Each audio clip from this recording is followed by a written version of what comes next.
That's a very special and awesome device. Guys, welcome back to the Off-Grid Garage here, and look at this beautiful weather. Sunny, cloudy. The MPPTs are super busy today. I've seen 14 kilowatt coming from solar, and I've seen 0.5 kilowatt coming from solar. And this within a second. How can a charge controller keep up with it? It's crazy. So yeah, at the moment we have only 31 amps outside. But this can also change very quickly and can go up over 200 amps. Yeah, or it can go negative for a while. Guys, welcome back to the show. In today's video, we want to have a look at the Fnirsi. Is it called Fnirsi?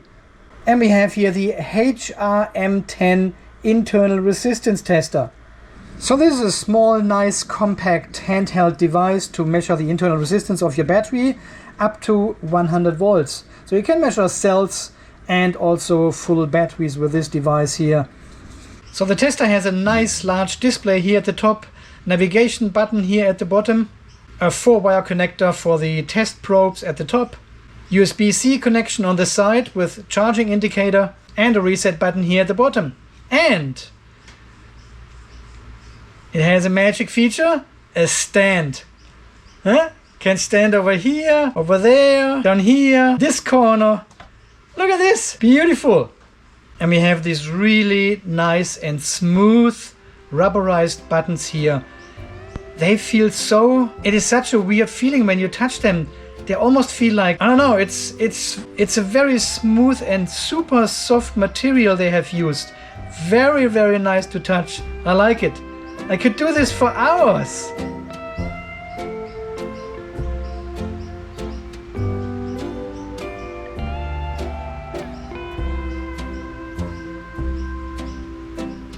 Yeah, the device also comes with the test probes, of course. I think these ones are called Kelvin clamps. And I mean, look how well these cables are organized, right? If you remember the previous tester, the TR-1035, this was the internal resistance tester. Yeah, total mess with these cables all the time. Everything is tangled up and crossed and curled. Not so here. And this tester uses the same 4-wire technology as the older version. And we have 4 wires here to actually achieve the accuracy of these devices. And I think 2 of these are measuring and the other 2 are sending the signal basically into the battery. But I'm not super 100% sure how this 1 kilohertz measurement system actually works. So here with the 1035 we've got 4 separate measurement and signal points. And this is the same with the Kelvin probes. You just need to open them during measurement. If you keep them together and connect it to a battery to measure it, your result will be most likely inaccurate. All right, let's see how this works. If we can see something on the screen here. Let's turn it on. Fnirsi, and there it is. It's a beautiful and crystal clear color display. Look at this. Nice. We've got the date and time in the top left-hand corner, then the speaker symbol, the battery symbol up there.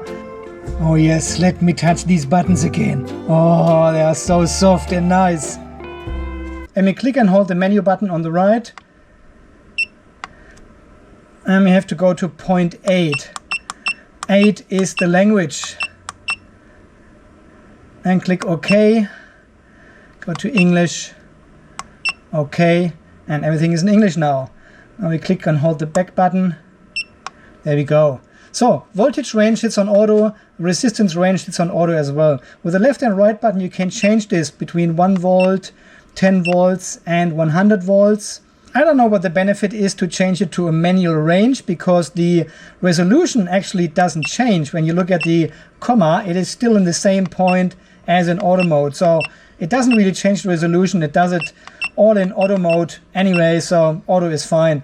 And if you go down, you can see the frame around the auto in voltage goes down to auto in resistance, and you can do the same here as well. All the way up to, what was the largest? 200 ohms, exactly. And then it goes back to auto. I think auto is totally fine, so I'm not really sure what the benefit is there. Menu structure here, we've got a sorting mode, we've got a history records, voltage calibration, resistance calibration you can do, volume settings, time settings, brightness settings, language we have seen, the auto power off timer, and a factory default we can do. Voltage calibration. Yeah, I'm not 100% sure how voltage calibration actually works. So you can do several calibrations for 1 volt, 10 volt and 60 volts. And the same for negative. So obviously you have to connect the probes to some sort of calibrated voltage, then 10 volts, and click OK. But this is all calibrated by the factory already, so we don't need to do anything. And if you do a factory reset on the device, it uses the factory calibrated values here again for all these figures and numbers.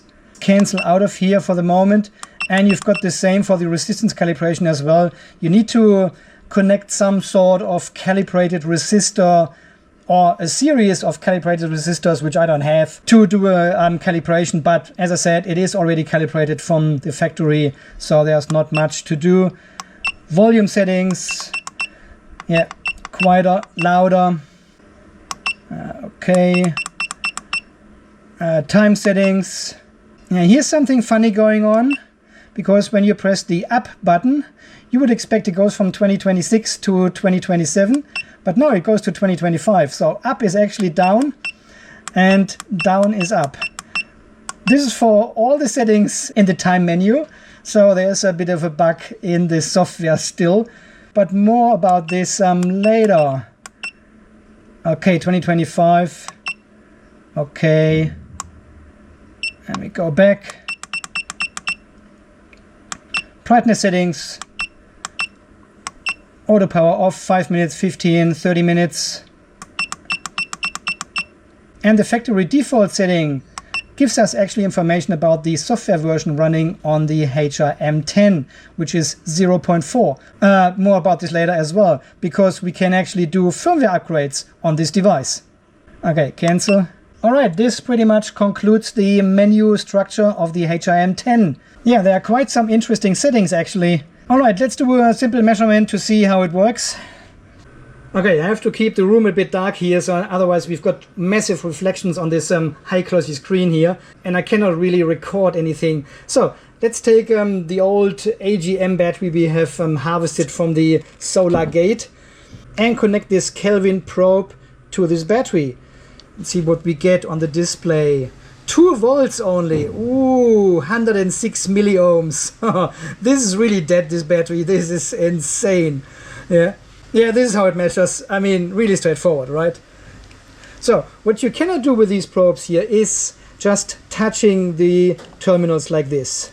Yeah, this gives you a bad reading, invalid reading, inaccurate, not valid, because these contacts of the Kelvin probe, they should not touch each other while measuring. They are actually contacting the battery in different locations, and they are not touching each other. So we're getting a different reading as if we would do it like this. Look at this, 97. So these Kelvin claims are really designed to clip onto a battery, and then it measures very accurately the internal resistance and voltage.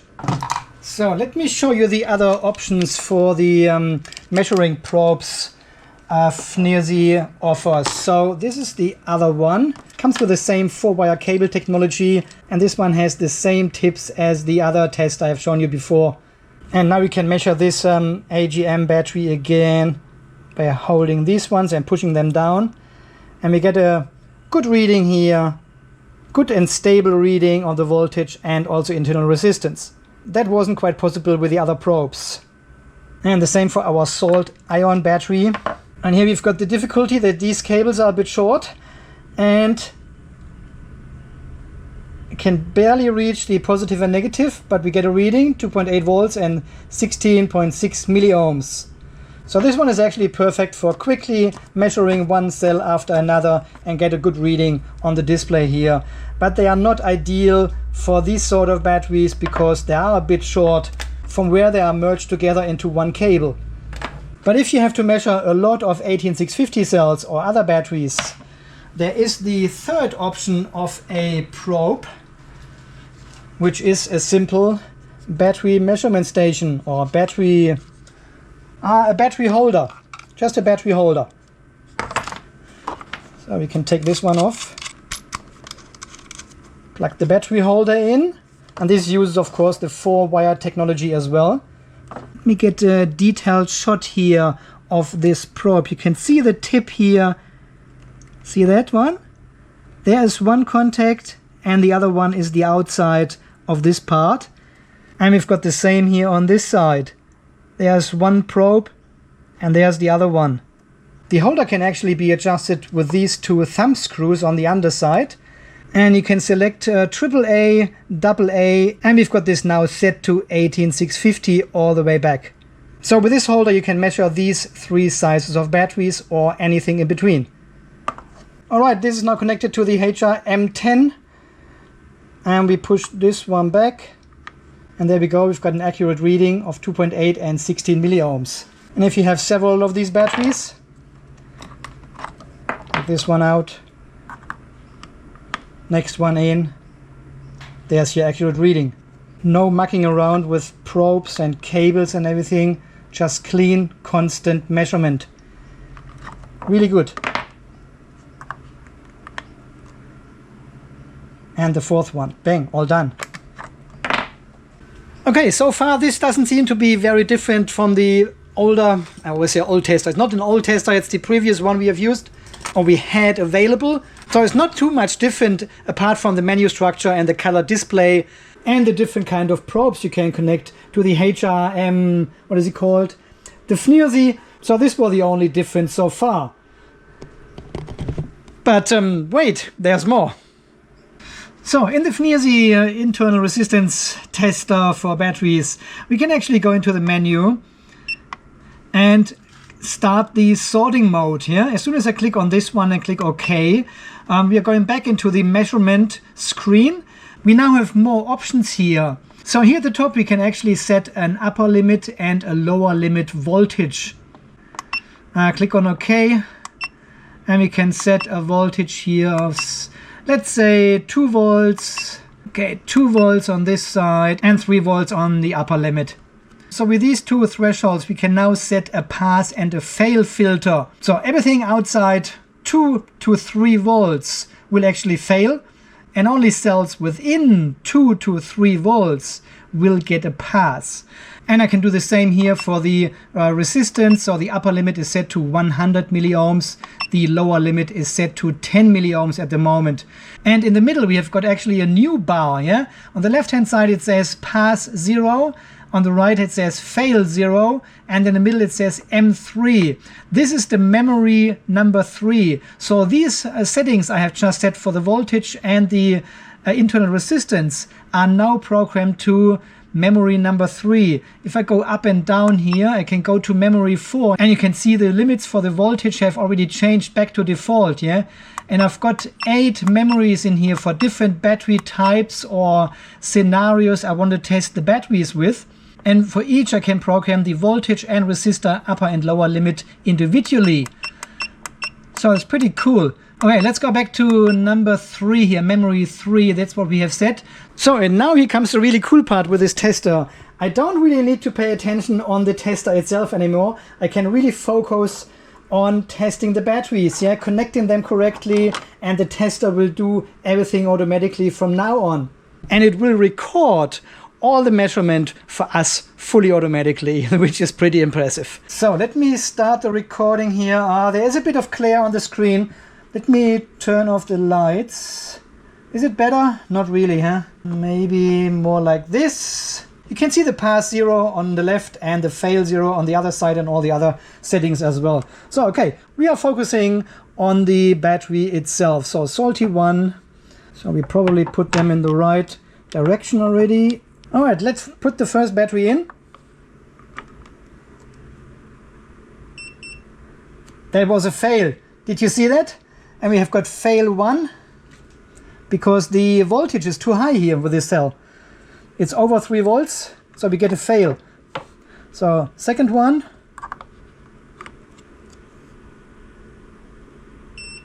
Green. We've got a pass because the voltage is under 3 volts. And the third one.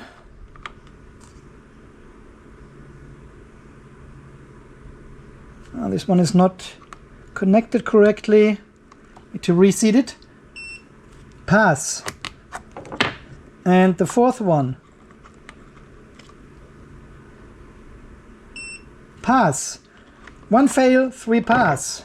Yeah, so if we go back into the menu, we go to history records, and we can see all 4 measurements here. Yeah, the one failed, the first one, and the other 3 have passed. We've got a timestamp, we've got the voltage, and we've got also the internal resistance of each of the cells. And if I got 100 of them, I don't need to focus on the tester itself and read any data and write them down and everything. This was all very time consuming and cumbersome with these testers. This one does it fully automatically.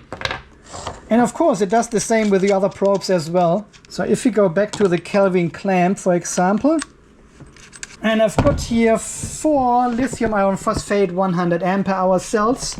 And of course you want to check them out, right? Start recording here. Turn off the light. All right, first cell positive. Somewhere here. Negative is here. Oh wait, this was a fail. All right, negative, positive, second cell. Fail. Positive, negative.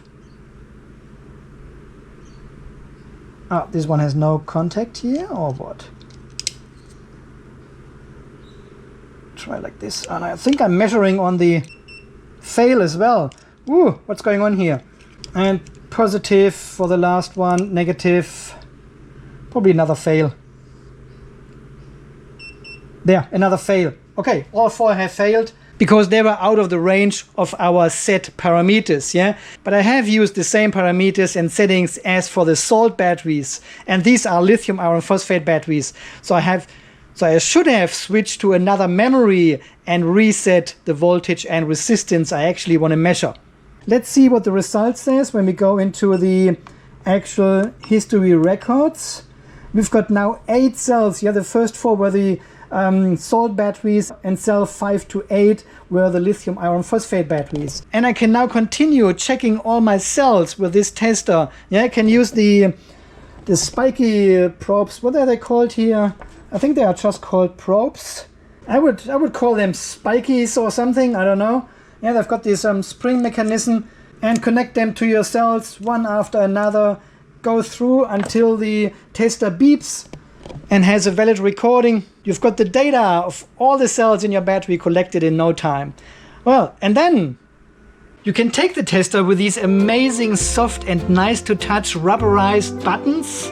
Did I mention this before? I could touch them all day long. So nice. So you take this tester and the provided charging USB cable, which comes with the tester as well. Yeah, it's just a normal USB-C cable. You plug this in to the USB-C port where you can charge it through, but you can also connect this one to your computer, and you could see the red light there. It is charging now, but all the magic happens when I turn it on while it is connected to a computer, because then it shows up as the HRM-10 disk, yeah, and contains a history CSV file. And this is exactly all the data, all the information we have just collected while measuring one after another cell.